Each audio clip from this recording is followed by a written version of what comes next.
comedy show. That's right. I'm indoors for this episode. There's the whiteboard behind me. I actually have to get one of those.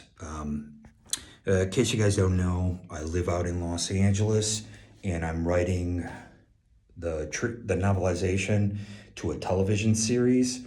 Now, this television series is not in respondent to Marvel movies and Marvel universes, but it's kind of turning out that way. I believe we're much smarter than we than we appear to be, and by we I mean, human beings. I believe we are demigods. I believe we're closer to God or the concept of God than we are animals. Okay? And I don't agree with academia referring to us as animals. I don't agree with academia studying ant farms and ant hills in order to better understand humans. That doesn't make any sense to me. Okay? We don't want to live in an anthill. Okay? So it's this type of thinking. Okay? And we can clearly see here in Hollywood, that's where I'm at. We can clearly see that the pendulum swings both ways. Okay? I'm not going to get into the political debate. Okay? It's kind of below my pay grade, and I'm indigent. I'm actually homeless. I stay at a homeless facility, and that's just the way it is. Anyway, so I wanted to talk about a few things before I talk about my project. I always talk about my project. It's very interesting. There's two main characters. One's a punk rock kid, and one is a filmmaker. And the filmmaker makes films that by the time the punk rock kid is in his band, they're taking the mick out of him, they're imitating him. Like we used to go around talking about precious fluids from Dr. Strangelove, okay? And so there's that element to it. So in my series, it's called Linoleum Blown Apart, I have the original music and you have original film concepts. So you don't have to pay for Stanley Kubrick's film. You'd only have to pay, I guess, if you use his image or you use his voice. What happens here in Hollywood that I read in Marlon Brando's book, Songs My Mother Taught Me, was that they do a 360 scan of you. And from listening to people like Dave Chappelle talking about in perpetuity, when you sign these contracts here in town where I'm at now, they are in perpetuity. So they can use Marlon Brando's likeness. They can probably license Lemmy. I was talking about Lemmy in another episode, Lemmy from Motorhead, right? The character in my story is called Linny because they're called Linoleum Blown Apart, and his name's Lionel. Okay? So we can create a really interesting scene there. I don't know if we can use his voice, his likeness. It's going to be a Forrest Gump style television series because I believe that our minds are sophisticated enough to where we want this challenge. We want to be able to vacillate in between these worlds. You have two main characters. I told you, one's a filmmaker who makes these midnight movies for about 25, 30 years. And then we have the kid in the punk rock band whose generation starts taking the mick out of these films. But you also have the films themselves. So I have the original music that the punk rock band plays. And I also have the treatments for these films. And you don't have to pay this outrageous money. You understand? We just actually have to get the filmmakers to make these films. These are 90-minute films. There's only 7 of them. There's a finite number. But I did arrange it in my own universe, which is right here. Right? I did arrange it to where we could go in a couple different directions if we need to. So I have to write extra scenes, and I do that. Okay, I put it up on Kindle. I think Kindle Unlimited allows you to read my treatment for free. You Kindle, oh boy. Anyways, I worked for Amazon in Michigan, and this is where it was announced to me that I was quote unquote being targeted for a running game. It's really called Running Lame, because if you participate in this, like a lot of Christians do, a lot of people who run around calling themselves Christian, you're being satanic. Okay, the reason you're being satanic is because Satan means the adversary, and you're being adversarial towards somebody. So you can't just pray it away. I don't care who you are. Okay. So we talk about a lot of things on the show, and I wanted to talk about a couple things outside of my project. Just to keep it interesting, I talk about my real life, I talk about my project, and I talk about what's in the news. So, and I give you a take. I'm not going to give you the same take as everybody else. I mean, if you're a Christian and you don't know that you're intentionally being targeted and triggered by things at the Olympics, I feel bad for you, son. You can't understand it by now. You can't see it by now that this is what they're doing. They're triggering you because it's easy to do. And it's like, why are you allowing yourself to, react to that? What they're doing, when I was a kid, I was growing up. I grew up with all sisters, and I believe one of my sisters created this game. It was called Statues. It was basically tag, and you had to freeze in place after you got tagged. It was like freeze tag, they call it, but we called it Statues. And, that was really unique. It was original, and it allowed us to really use our imagination. Later on, I got into acting, and we would do tableaus and things like that. And so it reminded me of that a lot. And when you have video games and stuff like that, this is taking away from your creativity. Okay. So with my series, Linoleum Blown Apart, I want to start getting people's minds back into being creative. Okay. Start living outside, right? The orthogonal view. Right? Out here. Right? Anyways, so we do live a lot online, and there is nothing wrong with it. I'm here to tell you, but I believe that AI is actually going to create this plausible deniability. In case you don't know, I was targeted by Fed rats, pieces of trash. My wife got involved, and my drummer was 100% involved, both of these people.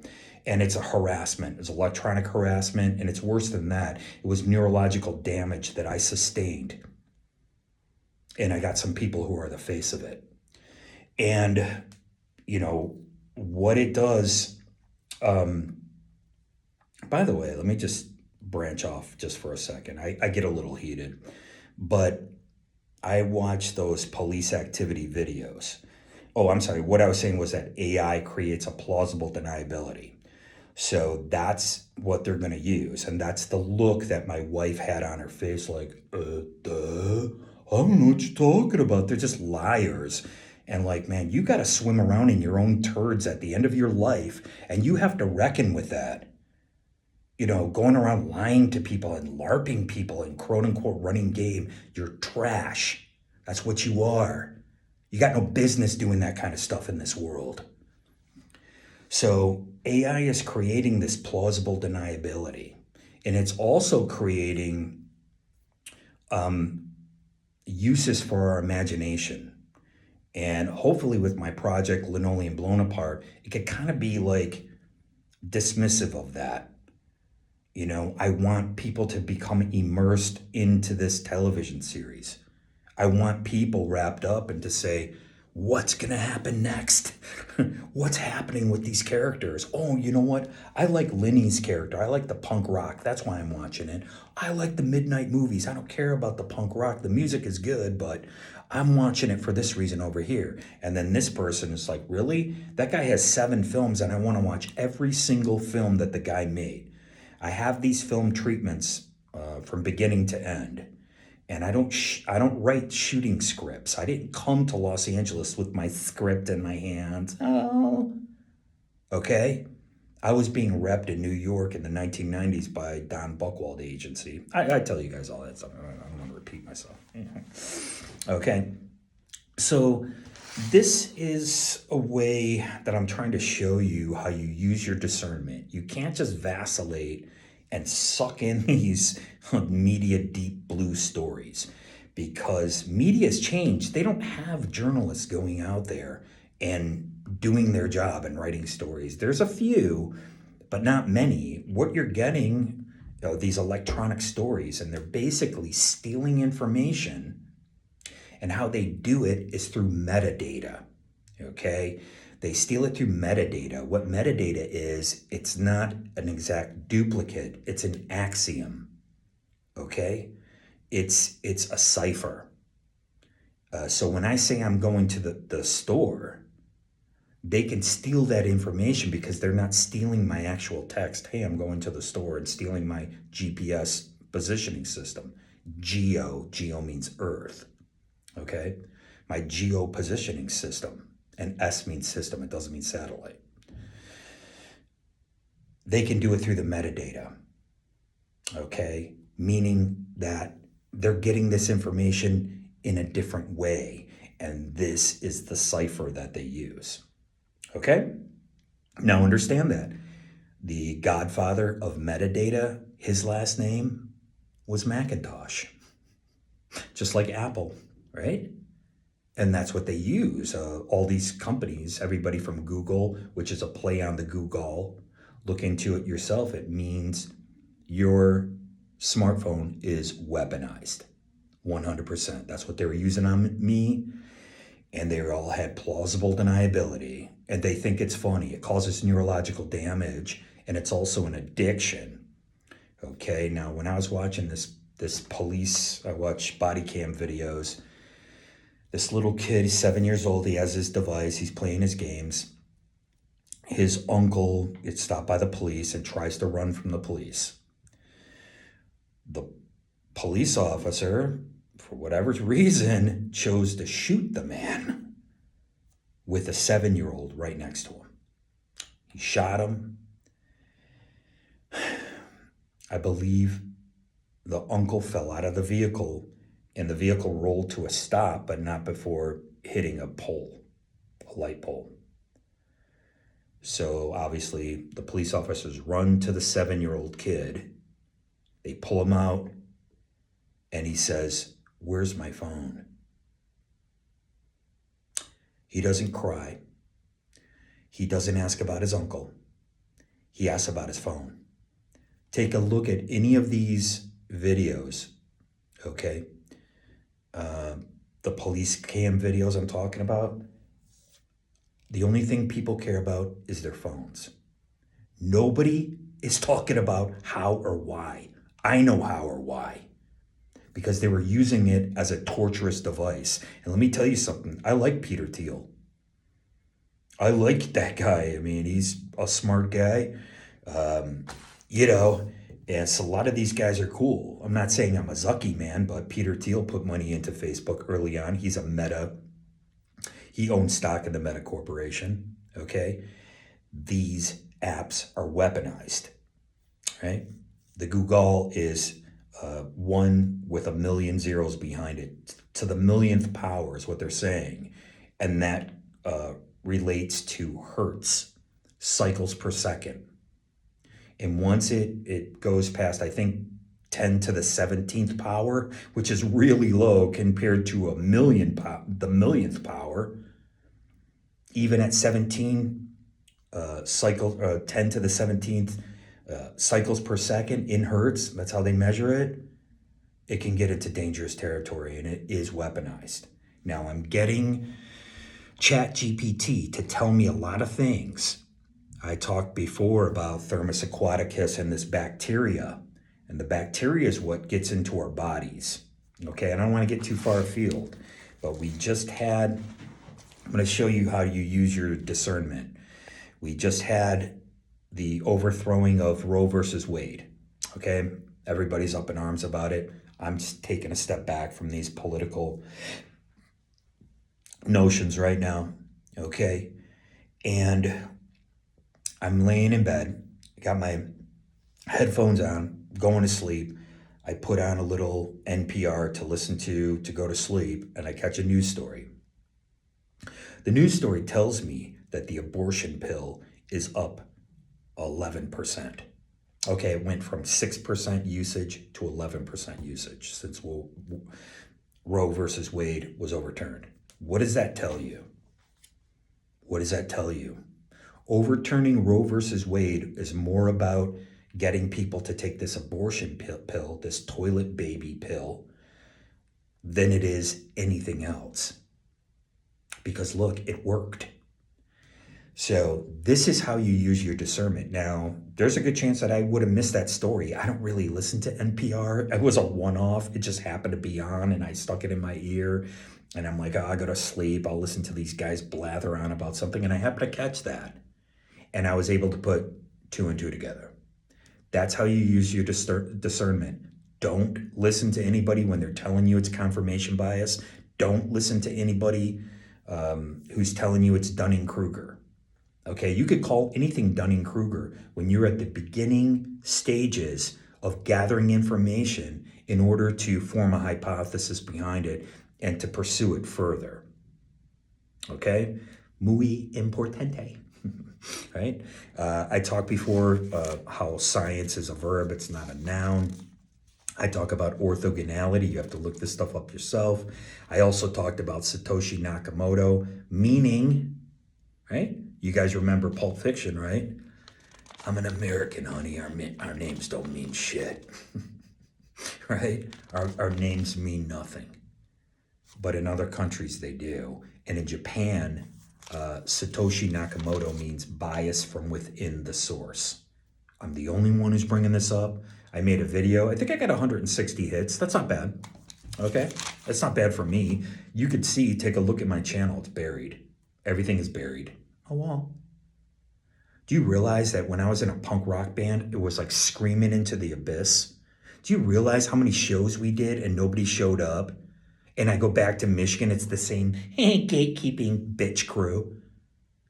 Giggle behind the hand, phonies. Who are still like out there doing what they do, running their mouth, and little else. I'm not impressed. I never was. Because I'm the prime mover of the grievance committee. I wrote every single song, and I could have done it with trained SEALs. Make no mistake about that. So, again, how come I'm not getting this from a mainstream source? Hey, break down Satoshi Nakamoto's name. It means bias from within the source, right? But again, you're talking about language translation. It could simply just mean a pushing from within the source, right? Which is what they're doing. They're farming the Bitcoin, right? It's all part of the blockchain. It's all confirming, bouncing around different computers, confirming that it's here. It's definitely here. It's definitely here. It's definitely here, right? You can definitely send it. It's a ledger. It's electronic ledger, and they are getting rid of that for FedCoin. So again, this is something that I brought up. I always bring up Thermus aquaticus, and where they got Thermus aquaticus, which is a bacteria, it's similar bacteria to what you're getting in your eye syphilis. Okay, I've been seeing things about eye syphilis lately. It sounds bizarre, but that's what it is. And where did they get it? They got it from Yellowstone. What's the name of one of the biggest television shows right now? It's called Yellowstone or something like that. It was shot in Yellowstone. Okay? I can't remember everything, guys. I got a lot going on. Trust me. So anyways, I got a couple other ones just to let you know. I do paid surveys, and these pay slave wages. Okay? It's not even $1 an hour, but I try to do as many as I can. I make an extra $20 per week, and that's it. So that's my income right now. So I wanted to see this. I had it here somewhere. So I talked about sports team owners being connected to police reform, and it's called the Reform Alliance. Everything that I talk about, you can look it up on Wikipedia. So it's known as the Reform Alliance. And that's where you can begin, and you can take a look and you can see it's interesting. Wow, police reform is coming from sports. And I take these surveys and they're they're really pushing sports. Who's your team? You got to have a team, right? And and again, you can see this kind of, you know, militant view taken by certain sports players. That's only going to increase. They're not going to back off. You know, sometimes there's a black swan event, and sometimes, you know, like I think that punk rock, you know, things kind of happen naturally, like drill music now. That's like this type of rap that replaced gangster rap. And the establishment order will glom onto it. Oh, is it safe now? Can we exploit this? And again, we live in a capitalist society. There's nothing wrong with it. But you have the notion of critical theory, and critical theory comes out of the Frankfurt School. And what critical theory did is replace the individual. So then in schools, they brought in critical race theory. Okay, so it's the same thing. You're reducing the individual. You're no longer an individual. Back when I was going to school, we were taught that every single life is important in the United States. If you give one person rights, de facto, everybody has rights. That's how it works. It's about the individual. But when you strip society of that, all of a sudden everybody becomes a bureaucrat. That's not cool. Okay? And boy, I already have my coffee. It's Saturday. I was up at 6 in the morning. I get up with the sunlight now, and I like it much, much better. Okay? It makes me feel good. So these sports owners are involved in this, and our smartphones are a behavioral modification weapon. Okay? It's behavioral modification. When you look this up, they start talking about Russian collusion this is like Cold War thinking. I was in New York in the 1990s, okay, pal? I was there when the wall had just come down and business opportunities opened up.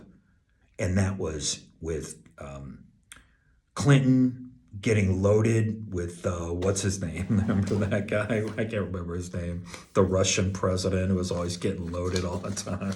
It was great. It reminds me of Dr. Strangelove. Oh, now Dimitri. Is he in a good mood? Is he drinking? Yes, he's out. He's drinking. He's, right? So again, I always go back to Kubrick. I always go back to my own project, right? Just to kind of lighten things up. I talk about my real life. Being an actor in New York, we were called non-traditional actors. Okay? And the only reason Ricky Olshan took me on at the Don Buchwald agency was because she was taking on all Native Americans. And most Native Americans on the East Coast are all, multiracial. I'm part American Indian, I'm part Asian, part West African, and part Northern European. Okay? So, anyway, so back to just a few notes. You have to beware and be wary of anything that they're going to turn into a cottage industry. Once they start turning something into a cottage industry like OJ, okay, where you got all these people that they're putting it on TV, and all of a sudden there's books about it, and then all of a sudden there's, news stories about it, news magazines, and all this stuff, you might want to consider that to be a bit of an operation. I know that OJ was innocent. I know that for a fact, but everybody was triggered by it. And again, with these bigger operations, you got smaller operations happening around. Like they created this whole notion of the serial killer, and that kind of started when these disaffected Vietnam vet Marines started coming back. I just saw something recently. They were excused. It wasn't an excuse. They were explaining away this guy who became a serial killer because of the prostitution that he experienced in Vietnam. They said, well, because prostitution was so readily available, that he started degrading women here, and then he became a serial killer and stuff like that here. So that kind of ties into the whole Phoenix program over in Vietnam, right? I could talk about a lot of things and I can go in a lot of directions, but what I chose to do, even though I was being tortured, and even though like friends of mine, alleged friends, no longer friends, I couldn't get any support from my family whatsoever. And these Fed rats know that. They know this stuff. And they were just depriving me of sleep. Even when I had my vehicle, I no longer have it. It was trashed purposely. And once the engine blew, which like I said before in one of my other videos, I might pin it in the comments. Once that engine blew, like that was it. And I had just put $2,000 into my vehicle, like getting the oil changed and doing all this stuff. There was no reason for the engine to blow. And but luckily it blew in a pretty decent area. It got me over here, and I've been taking the bus ever since. Okay, what are you gonna do? I'm a professional driver who takes the bus. Okay, so but anyways, there's another one as well. So we have the notion of politics, and I talk about it just a little bit. I only do half-an-hour shows now, so. You have the notion of politics, and you have this Hunter Biden character. Okay, guys. I mean, who is more gangster? He's more gangster than a gangster rapper. He smokes crack and he bangs broads. Okay? They're making him appear as though he's virile. Do you really think the son of a senator isn't having everything that's on his computer recorded? Where do you think those pictures are coming from? I mean, talk about, dead tech, last century. Like, what? We got stills of this guy getting baked and banging broads. And again, it's all like, dick-sized jokes and stuff like this. I mean, it's just totally salacious BS. We have his mother, Mrs. Biden, and she's asked to speak at a high school, like last year, whenever it was. Do you know where she spoke at? Hunter High. Okay, I guess the memesters missed out on that one. Sometimes Media Deep Blue is going by so fast that they don't have time to glom onto something. But that was an intentional meme. I mean, you got how many high schools across the United States, and she happens to be speaking at one called Hunter High. That's a built-in joke. And this is how this mechanism is working. And so when you're targeted by these Fed rats, you're in this mechanism. And we're at the beginning stages of it. And what I called it is the Cinderella effect. And when I go to look things up when I was being targeted, you can't find certain things. Certain things would come up that it was like, I'm not looking for this. What is this? Right? So that's when you know that you're being targeted by Fed rats, and it's easy to do. Right now, I know of somebody who's being targeted, and it's going to end in a disaster. I'm not going to talk about it right now. That's just my prediction. Okay, obviously I don't have that much. I'm piecing this together. And that's what I do here on my show. I piece it together using my own life. When I talk about Thermus Aquaticus, I wouldn't even know about this had I not experienced it right here on the streets. That's what used to be important about journalism and real journalists and real undercover police officers and stuff like that. The game is rigged, okay? Make no mistake about that. And this Media Deep Blue has kind of taken over for that. My book, it's called Two-Legged Animal. That is an underground book. I'm not out to get confirmation about anything. I was out to tell my story. And when I was out spending time in bookstores, I used to work at Tower Books. Tower Records, and they had Tower Books behind it. I used to work there in New York. And, you know, I would be in there hours and hours and hours, and I was interested in reading people's autobiographies, right? Like I said before, I was tired of fiction. I was kind of like, I don't want to hear somebody's stupid story. There's some good ones, right? I was saying before, David Goodis, Hubert Selby Jr. But now this paradigm shifted, right? Nelson Algren. They're talking about this low life. And now you could actually find somebody's channel. Like I watch this one channel.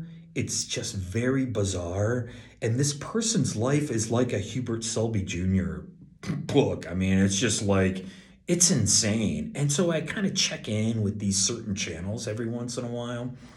I am a traditionalist, and there are traditionalists here in Hollywood. John Voight, I saw him when I was cutting through Beverly Hills. I call Heavenly Bills, right? And I was cutting through Heavenly Bills, and I looked up, and there was John Voight. And he was talking to some kids and stuff like that. He's having a good time.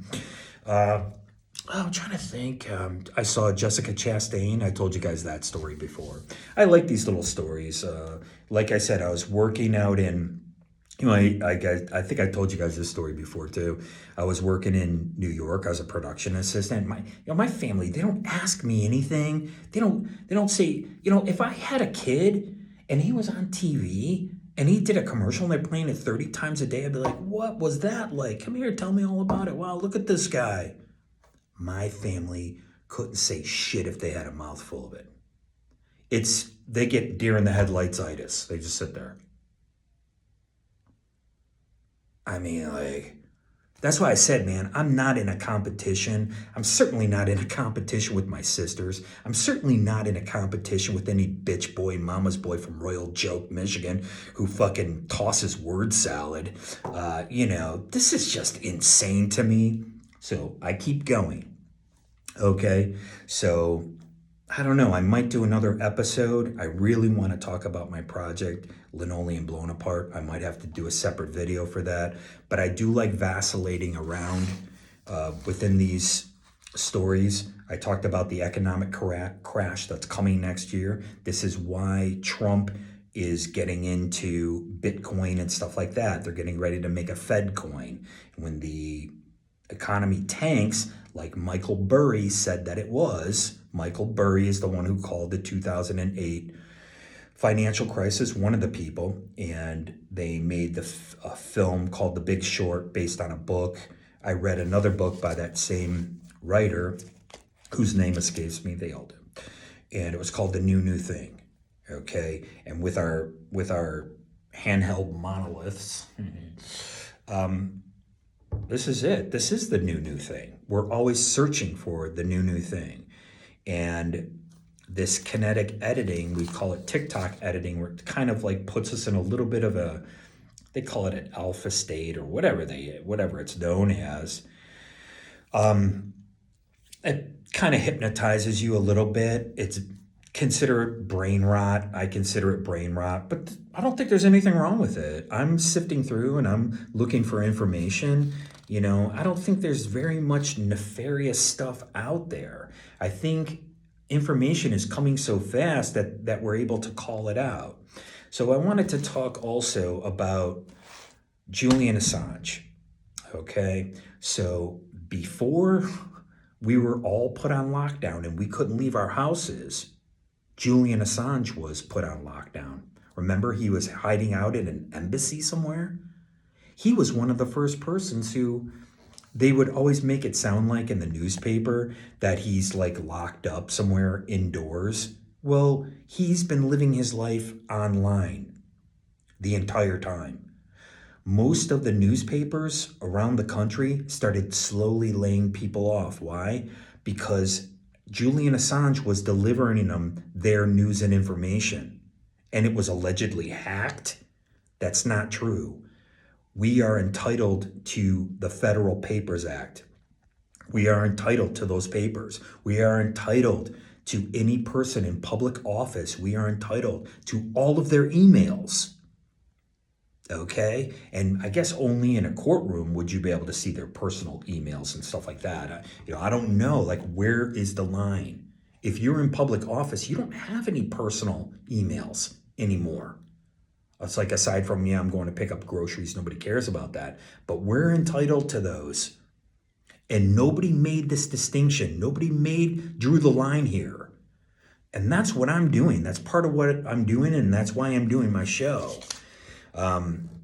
So again, they started stealing information. This information started coming at us at a ferocious rate. And they could just go in there and could steal it. And are they stealing it literally? No. They're stealing metadata. And that's how they're getting away with it. They're not stealing, I am going to the store. Do you want anything? They're stealing an axiom of that. And at this point, I don't know what that axiom is. Okay? And again, I'm not ashamed of having my point of view and still working in Hollywood. Look at people like Oliver Stone. He was a confirmed leftist. And now some of these leftist ideals are on the right because the paradigm has shifted. Okay? Not a lot of people know that. But anyways, I got a lot more. I got a lot more, guys. So we're going to stop at about 38 minutes after. I'll probably do another quick episode about Linoleum Blown Apart. I want you guys excited about this. This television series, I'll be working on it until I'm done writing it. I'm trying to get a first refusal deal, obviously. And so I can write some more about it. But I do have like a lot of stuff. Don't ever forget that the theory of relativity is 2D. Okay? The theory of relativity is 2D. It's not even 3D. The theory of relativity is an equation. They're actually equations that you write down. It's conceptual. That's all it is. And so once you understand this, you could step back from it, and it'll help you more with your perspective in case you're feeling overwhelmed. Oh, and by the way, one of the major things is there's these new versions of THC that are coming out. There's Delta 8, Delta 9, and Delta 10. These are derivatives of THC. They're even messing with the cannabis. And by they, I mean those involved. I hope you guys get involved in my show. I really appreciate your time. Thank you very much for watching it. I appreciate it more than you'll ever know. Cheers.